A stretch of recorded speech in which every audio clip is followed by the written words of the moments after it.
మరిగే నూనెలో ఇలా సగ్గుబియ్యం వేసి చూడండి. ఇంటిల్లిపాది ఇష్టంగా అయితే తినేస్తారు.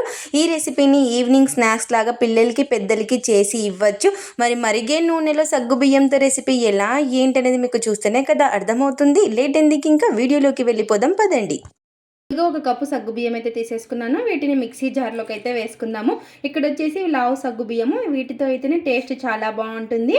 ఇక్కడ మిక్సీ జార్లోకి అయితే వేసేసుకుందాం. ఇప్పుడు ఇలా ఒక మిక్సీ జార్ అయితే తీసేసుకొని అందులోకి ఈ సగ్గుబియ్యాన్ని అయితే వేసేసుకుందాము. ఇలా సగ్గుబియ్యంని మిక్సీ జార్లోకి వేసేసుకోవాలి అన్నీ కూడాను. ఇలా మూత అయితే పెట్టేసుకొని మిక్సీ అయితే పట్టేసుకుందాం. మరి అంత మెత్తగా పట్టుకోకూడదు, బరకగా పట్టేసుకోవాలి. ఇప్పుడు వేరొక బౌల్ అయితే తీసుకొని మిక్సీ పట్టేసుకున్నది అందులోకి అయితే వేసుకోవాలి. చూసారు కదా, ఈ విధంగా బరకగా పట్టేసుకోవాలి.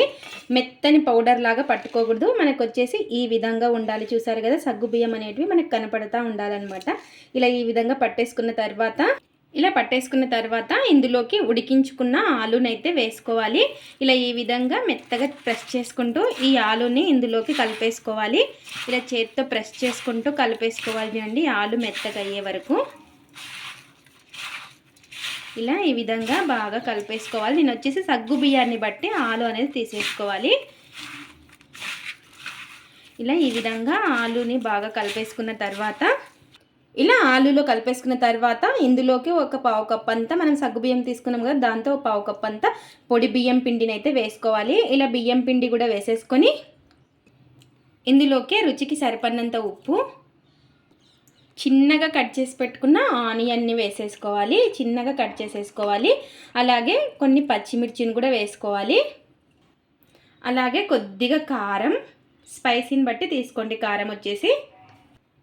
అలాగే కొద్దిగా పసుపు, ఇందులోకి చిన్నగా కట్ చేసి పెట్టేసుకున్న కొత్తిమీరని కూడా వేసుకోవాలి. ఇలా ఇవన్నీ కూడాను వేసేసుకొని ఇప్పుడు మొత్తం కూడాను ఒకసారి చేతితో బాగా కలిపేసుకుందాము. ఇప్పుడు ఇక్కడ వచ్చేసి మనకి సగ్గుబియ్యం అనేది ఎక్కువగా పీల్చుకుంటుంది అనమాట. మనము ఇంకా మరి నీళ్ళు అయితే వేసుకోవాలి. ఇలా ముందుగా ఒకసారి బాగా చేతితో అన్నీ కూడాను కలిపేసుకొని ఇప్పుడు మనం కొంచెం నీళ్ళు అయితే వేసుకుంటూ కలిపేసుకుందాము.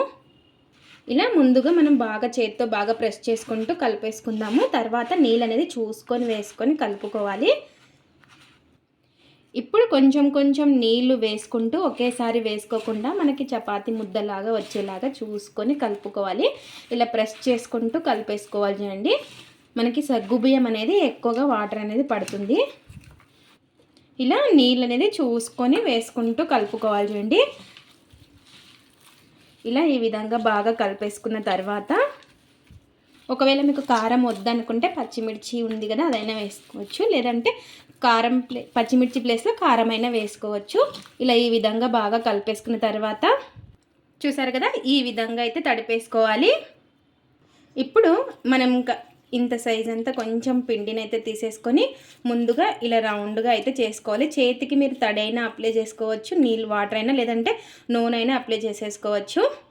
ఇప్పుడు ఇంకో చేతిపైన అయితే పెట్టేసుకొని ఈ విధంగా ఇలా ఈ షేప్లో అనేసుకోవడమే. చూసారు కదా, ఈ విధంగా ఉండాలి మనకు వచ్చేసి. ఇలా చేసుకున్నవి ప్లేట్లు అయితే పెట్టేసుకుందాం. మరి ఇంకా కొంచెం పిండిని అయితే తీసేసుకొని ఇలా ముద్దలాగా చేసేసుకోవాలి. ఇలా ముద్దలా చేసేసుకొని ఈ విధంగా ఇలా చేసేసుకోవడమే. ఇంక అన్నీ కూడాను ఇదే విధంగా చేసేసుకోవడమే చూడండి. ఇలా ఈ విధంగా అన్నీ కూడాను చేసి పెట్టేసుకొని చేసి పెట్టేసుకోవచ్చు ఒకేసారి. మనం పిండి మిగిలితే ఫ్రిడ్జ్లో అయినా స్టోర్ చేసుకొని ఎప్పుడు కావాలంటే అప్పుడు చేసుకోవచ్చు. ఒక 3 days అలా ఉంటుందన్నమాట. ఇక్కడ వచ్చేసి నేను అన్నీ కూడా చేసి పెట్టేసుకున్నాను. ఇప్పుడు ఇంకా ఆయిల్ అయితే పెట్టేసుకుందాము. ఇక్కడ వచ్చేసి ఇంకా డీప్ ఫ్రైకి సరిపడినంత నూనె అయితే పెట్టేసుకున్నాను. నూనె బాగా వేడెక్కిన తర్వాత ఇందులోకి ఒక్కోటి ఈ విధంగా వేసుకోవాలి. ఇక్కడ వచ్చేసి మీడియం టు హై ఫ్లేమ్లో పెట్టేసుకొని కాల్చుకోవాలి నిదానంగా. అప్పుడే మనకు పైన క్రిస్పీగా ఉంటాయి, లోపల సాఫ్ట్గా వస్తాయి. చాలా అంటే చాలా టేస్టీగా ఉంటాయి. ఇలా ఇంకా మనకి ఎన్నైతే పడతాయో ఇంకన్నీ ఈ విధంగా వేసేసుకోవాలి.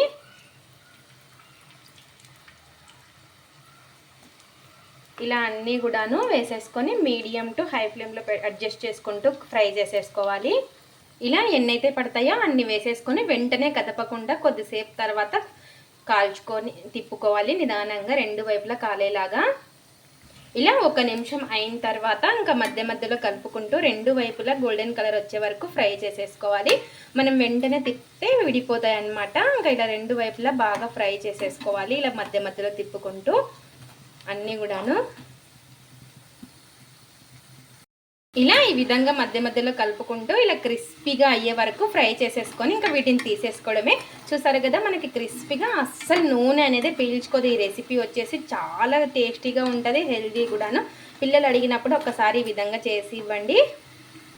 ఇప్పుడు వీటిని తీసేసుకుందాము. క్రిస్పీగా అయితే అయిపోయాయి అనమాట, కలర్ కూడా చేంజ్ అయ్యాయి చూసారు కదా. ఇప్పుడు వీటిని తీసేసుకుందాము. ఇలా ఇంకా ఇప్పుడు ఆయిల్ అంతా పోయే వరకు ఇంకా తీసేసుకుందాము పెట్టేసుకొని.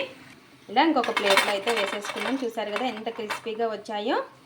ఇంకా ఇలాగే అన్నీ కూడాను ఎంతో టేస్టీగా ఉండే సగ్గు బియ్యంతో కొత్త రెసిపీ అయితే రెడీ అయిపోయింది. మీరు కూడా ఒకసారి ఈ విధంగా ట్రై చేయండి. చాలా అంటే చాలా టేస్టీగా ఉంటుంది. పిల్లలు పెద్దలు ఇష్టంగా అయితే తినేస్తారు. చూసారు కదా ఎంత క్రిస్పీగా సౌండ్ వస్తుందో.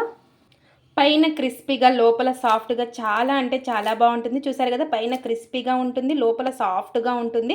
లోపల కూడా మనకి పర్ఫెక్ట్గా కుక్ అయి ఉంటుంది. పైన తినడానికి క్రిస్పీగా ఉంటుంది అనమాట. అంత టేస్టీగా ఉంటాయి. మీరు కూడా ఒకసారి ఈ విధంగా ట్రై చేయండి. ఇది ఫ్రెండ్స్ ఇవాల్టి వీడియో. మా వీడియోస్ కనుక మీకు నచ్చినట్టయితే లైక్ చేయండి, షేర్ చేయండి, కామెంట్ చేయండి, సబ్స్క్రైబ్ చేసుకోండి. స్కిప్ చేయకుండా పూర్తి వీడియో చూడండి. చూసిన వాళ్ళు ఒక లైక్ అయితే చేయండి. సగ్గు బియ్యంతో ఇలా కొత్తగా ట్రై చేసి ఎలా వచ్చిందో కామెంట్ అయితే పెట్టండి. Thanks for watching. Bye bye.